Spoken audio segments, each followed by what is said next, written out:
Hey everyone. I don't know what happened. We got like cut off right in the middle. My phone decided to not only just delete the video, but so I don't even have the previous video. It just completely got deleted, which is very interesting. So we'll have to start this again. We'll just do maybe a recap. I'll just bring Elizabeth on. But yeah, this is very strange. My deleted. I don't even have the replay, which is very strange. So let me just invite you in. Hey. What happened to my video? That was so strange. Like actually I don't even have the replay of it. It just kind of like Disappeared. the people were listening or like, let's not talk about this topic.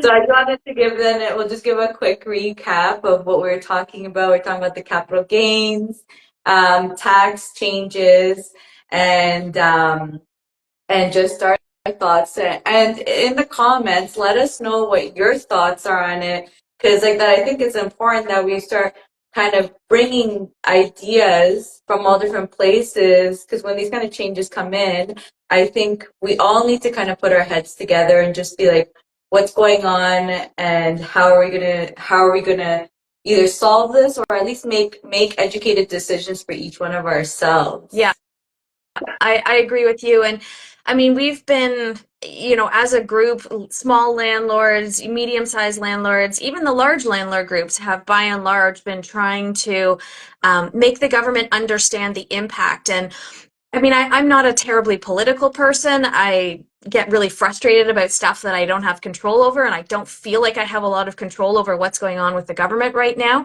But I look at this, and it is really hard not to feel like this is a bit of a concerted effort to kind of, it almost feels punitive, if that makes sense, because and it feels incredibly unprepared.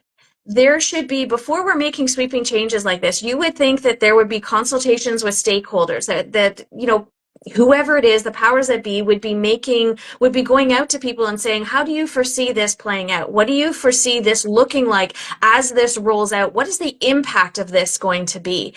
And it seems like there's so much being said right now from the government that has very little thought to the actual and realistic repercussions of this. Because all that's happening is the developers aren't developing or building. The people who actually make money, who right now, the top more than 20% of investors in Canada, or people, high net worth people in Canada, are paying more than 60% of the taxes. So those people are not going to continue to stay in Canada. People who have small businesses are being unfairly penalized, I feel. So people aren't going to stay here and put up with this when they can go elsewhere. Like, if there's one thing that we've learned as a result of the pandemic, it's that most people have the opportunity to be able to work from anywhere. There's only specific jobs that physically require you to be somewhere. So if you have a company that is a country that is open and welcoming to people who want to invest, who want to build businesses, who want to, hire other people, why would you stay in a country where the quality of life has been so eroded in the last 8 to 10 years? We've fallen so far, historically speaking, compared to the other countries. So Mm-hmm. yes, everyone is suffering, but we have just dropped. Our productivity has dropped. Our quality of life has dropped. The cost of living has increased. And you go, where's the incentive to stay? 100%. Yeah, it's crazy what's happening right now. And at the same time, you said that, yeah, it's like there isn't thought about it, but at the same time, for example, what I've heard, and correct me if I'm wrong, is that they've also made exemptions. And that, for example, professionals, certain types of professionals or services are exempt and theirs gets increased to 2 million or something. So it's just like interesting to see all these things going on, and like you said, there's thought process behind it, because we already are not a country that really is good with investing. You know, you look at the US, they have so many incentives for them. Like something that I learned, because I've been meeting some like angel investors, and always wondered why there's so many in the US, because funding in the US is like insane. They throw money at everything over there. And then I end up finding out the reason that they do is because they have incentives for them. They give them money for, helping start up certain different programs. Here, there's none of that. So then you understand why there's people that don't actually invest in, let's say, startups or real estate business, whatever, and anything, because one, they're scared to like invest in it. And then there's at least no incentive to be like, well, you invest in these people, we give you some money back, for helping the economy out. It's like they've decided to just like not help our economy even more. Weren't we just complaining? Weren't they just complaining about how um, we're bringing all these people in, but we're not really creating new jobs. We're not really not creating new jobs, but new types of jobs. Like we're not actually helping our economy. We're just bringing new people to just replace the current jobs that are there because there's lots of people that just don't want to work anymore. The COVID like make them learn a lot. And it's just like strange to see, like you said, like it's just how are we eroding Canada so much in this way and not thinking what is actually going to help Canada, which is like that the entrepreneurs that give people jobs, Yeah. or like the businesses that help to give people jobs. It's as if they're trying to do the opposite. I don't know. What are they going to do? Like government's going to just hire everyone or something? Like I'm just so confused on what's going on. Yeah. Manny says escape to the U.S. Yeah, that's what we're thinking, Manny, unfortunately. And I think one of the really interesting things is when you start to feed this in, and I don't have a crystal ball, but you start to feed this in and you look at AI and you look at the types of jobs that will likely be lost as AI becomes more and more mainstream. And what I think we're going to need in the next 10, 15, 20 years is more skilled trades. In the past, there's always been this kind of, looking down our nose a little bit at the trades. And then it's, oh, go to university and get higher education. The reality is, I think that there's going to be a lot more unemployed people in the kind of, any sort of career that required thought. And then it's going to be these technical or tactical skills that can't be replaced that are going to thrive. And who's going to start those businesses and who's going to train these people if we're so busy penalizing the entrepreneurs and the investors and the people who are willing to get in there and put in the 80-hour weeks to create and build businesses? Everybody's just going to leave. E2 Yeah. visas will ramp up for the US, green card requests taxing us to death here. Manny, you and Diana and I are all on the same page with this. Absolutely.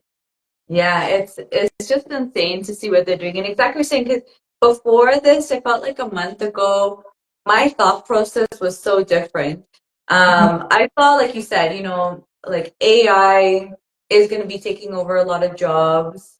I was kind of also, though, seeing it in the sense of at the same time, just from hearing some things, I was actually thinking the opposite of what you said. I was thinking this is going to make people more creative because like AI will kind of take away the menial jobs that I've noticed. You notice like the younger kids don't really like to do like cashier jobs. Yeah. Like it's all about their, what excites them and stuff like that. But exactly what you're saying though, even though like then that thought process I feel like is different. But now you see these kind of rules these laws that are going to come in, and that's going to shatter like what's the point of me trying to start a business and be creative if I can't even make a business work here? Like already we don't have very many incentives to make business to run like startup businesses and things, let alone now it's just you're going to be taxing people like crazy.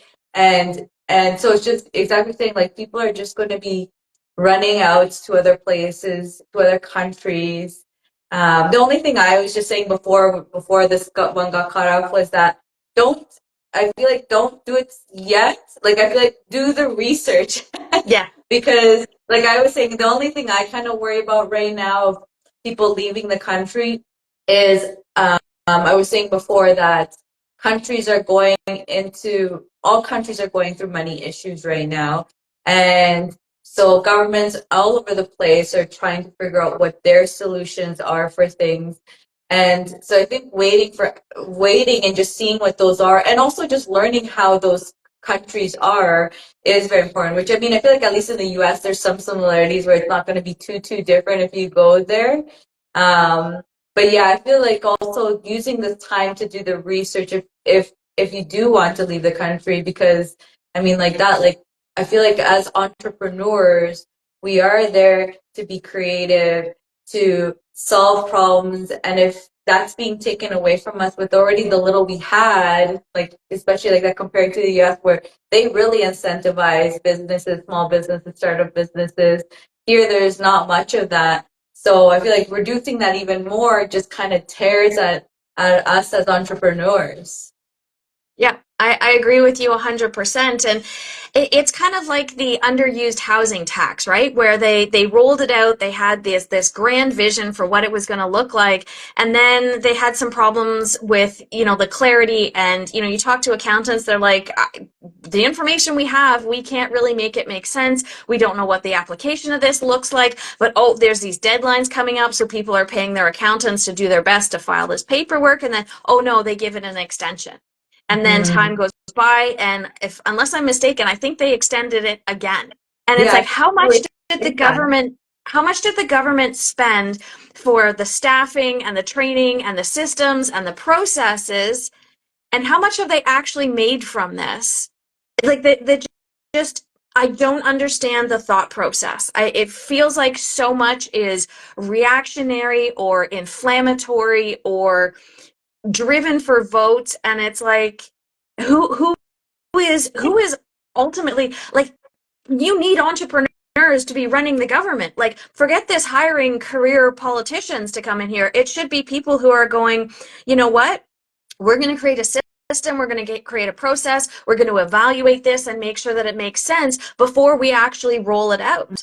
Like, what is this? Mhm. Roll it out and then try and figure out what it looks like, and then realize that the impact is disastrous. So then we have to roll it back again. And now we've lost millions and millions of dollars. Like, you wouldn't run a business like this. It's, It's quite shocking because yeah, I don't know if people know, but um, actually, all these government things, like the federal, like they have a corporation, right? So it should be running like a business. The municipalities, oh, I don't know if I got muted there. Sorry, I got a call. But even like municipalities, like everything has their corporation, so they should be running as yeah. a business. And it does shock me that the decisions they make aren't business decisions. They're like, I understand you want to help the people and stuff, but I think they end up making more problems for the people than actually helping the people out with a lot of the decisions that they make.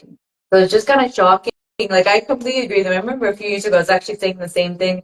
Like I don't understand. Like there should be like criteria, like a hiring criteria for getting Yeah. people on. And like you said, so that like when someone's coming in, depending on where our situation's at, you're hiring for an actual person that knows how to deal with those kind of situations and how to, I don't know, like, yeah, because it's just like the amount of money that gets wasted is just insane that happens. And these decisions, like you said, especially I feel like it's been happening a lot more since COVID, where we're Yeah. making all of a sudden we've gone into these irrational, like quick, right, let's do this one, let's put this one in, and then you're Yeah. seeing these ramifications of the decisions that they made without a proper planning process in Yeah. place. And it's just kind of like, what are you guys doing? Oh, Like, if I what's happening right now? if I ran my companies like this, I would absolutely be bankrupt. Like, it's absolutely ridiculous. It makes no sense at all. And then you look at things, and the last time I looked, I haven't checked recently, but one of the biggest sources of revenue for the government is the Canadian Mortgage and Housing Corporation, CMHC. And you go, how is something where the mandate is supposed to be to help Canadians afford housing or buy housing, how is it that that is one of the number one revenue generators in the country? Does that even make Mhm. sense to you? Like, and then you got people who are talking about, tenant advocates who are talking about, all housing should be affordable. This, housing should be a right. Okay, but if you drive all the small mom and pop investors out, because we provide like 50% of the housing at least in Ontario. So if you drive all of us out, does the government do that good a job providing affordable housing? Like the number one worst landlord in Ontario is Toronto Community Housing. So Yeah. if they're are they doing such a good job that we think that this is the business model that we need to emulate? And that's not to excuse bad landlords, because there are definitely, people who don't take care of their properties and don't appreciate that their tenants are their lifeblood and take good care of them. There's bad tenants out there too. But come on. Like I just It's I'm so not going to sleep tonight. shocking, right? And I know it's so shocking to see this happening, or like that, like even the negativity that comes about landlords, and I just kind of like think like we're just, to be honest, rolling with the punches, and especially right now, I feel like a lot of people, especially, are also just trying to survive, and and still so much hatred's going on to it, but it's just like who is making the changes for us to have to adapt and evolve. And again, as an entrepreneur, like, isn't that what you want? Like, you want people to adapt and evolve to what are the changes? I mean, that's advocating the changes, like, that they're good changes, but at least we're adapting, evolving to try to help as much as we can in moving things forward. And like that masterminding, right? This is the first purpose of this is just like, how can we continue going forward? How can we help with all these changes happening? And what are they doing? Just trying to like drive us away. And then, like you said, what are they going to do afterwards? Yeah. Like And, the worst landlord, exactly what you said, right? Who's the worst landlord out there? yeah, These poor and then people. you look at, for example, you look at all the people who've been hired in the public sector in the last since 2015. Like the public sector has ballooned dramatically, and then you go, where are all these people working? What are they doing? They had massive hirings in CRA for enforcement. Yes. Yeah, it was a huge amount of people that got hired. Absolutely, absolutely. I just I don't know. And I don't even know where you go to start to try and fix this. Like, how does Yeah. somebody come in right now and try and fix this? I don't know. Yeah, and to be honest, I don't think we're still in the downfall, to be honest. Before we get into an outfall, something else that I also heard, so I think people should be aware of, is as we're going through a downfall, the government does actually start hiring a lot more people because they start dealing with all the chaos they put in. Yeah. And Yeah. they start like call centers just start blowing up for them to like have people plans being created for all this. So we're gonna see like a lot more people like that. We're gonna see a lot of job losses happening, and then not obviously as many proportionally, but the government will be hiring a lot more people to mitigate all these problems that they've like exacerbated in the last few years. Yeah. So that's another thing that we'll be seeing happening is a lot more actually. We'll be seeing more people hired because we saw a huge mass during COVID. I don't know if people knew a huge amount of people got hired in the government for figuring out how like the call centers got bigger because they needed Yeah. to explain things to people and obviously planning and everything for the new departments that got put out for dealing with COVID. So we're going to probably see another mass hiring again happen for once we start really hitting a rock bottom because I think this is like putting these things into place as the starting point. And not only that, again, like all these like these wars and everything that are coming on, we're also going to get impacted by probably shortage of food, which is like we haven't even started to see that yet. If shortage of food does happen, and we're already seeing prices go up because of the carbon tax. It's like what I don't know what we're going to be doing. I don't know. Like this is just like J, compounding, and I don't know. JD Patel said golden handcuff CRA jobs quoted by ex CRA employee. Absolutely. It's it's just mind blowing. And like I said, I don't know how to fix this. I wish I could say, okay, this is what we need to do. But I honestly think in order to be able to call this back, I feel like the real estate market right now is really what's supporting us because there is still this strong demand, rents are increasing. I feel like real estate is supporting us. And if you take that away, then I feel like the Canadian economy is in free fall. So we need to do what we can to protect that. And As much we as need to be forward thinking and saying, where do we need people? We need trades. We need to build housing. This, I think, is how we bring Canada back, is we divert some of the like office jobs. Let's get some people trained. Let's get some skilled people, training people in things like the lost art of bricklaying and those kinds of things. Let's focus on building houses, providing accommodations. Like some of the places I've been in, some of the buildings I've looked at and the apartments, like I would not put my worst enemy in there. So 100%. And like you said, that's who the word landlord is government. You go to government housing, and to me, I wonder how are you really helping the people because they live in such a disaster, usually such a mess. These people are like, I don't, must be depressed or something because it's just like their houses are disasters that they live in, and there's no process for like actual mental health, which is, I mean, a huge thing that we learned out of COVID, which I feel like, if anything, that should become implemented into government housing. Is like some kind of like, you're going to be living in our houses, and I'm talking about government houses. I feel like they should be saying there needs to be a standard of living that people need to abide by if they're getting to live for free. To help them out, a clean house, like having someone, I don't know, clean, go through things, like and allowing us to do the same, because some people just trash it, and not even trust it, like just lifestyle. Like we have one unit where we're just like, oh, like they just kind of like are so messy.